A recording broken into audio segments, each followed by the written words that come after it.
Predstavujem vám ten najlukratívnejší pozemok, na ktorom som kedy bol. A to som ich videl fakt požehnanie.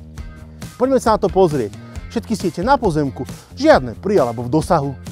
Bonusom sú dva druhy kanalizácie. Splašková, aj tá dažďová. Nebudete predsa platiť za vodu zo strechy.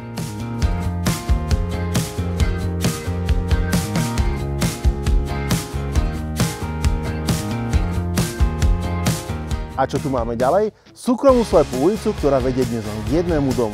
A ten váš bude ten druhý, posledný.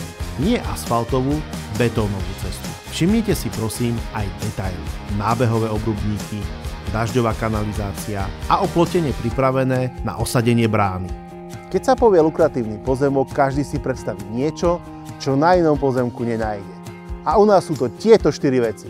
Altánok, jazierko a hlavne vyrovnaný pozemok s úrodnou pôdou, kde nájdete ovocné stromčeky, magnóliu a anglický trávnik. Na čo som zabudol? Na to oplotenie z betónu či tvárnic, ktoré samozrejme zvyšuje hodnotu pozemku. Vo Višňovom sa vám aj vašej rodine bude žiť skvele. Ak sa o pozemku, ktorý predávame, chcete dozvedieť viac, tak mi neváhajte napísať alebo zavolajte a ja vám predom pošlem všetky potrebné informácie. A ak budete chcieť, tak vám to tu aj osobne ukážem. Majte sa krásne a nech sa vám darí!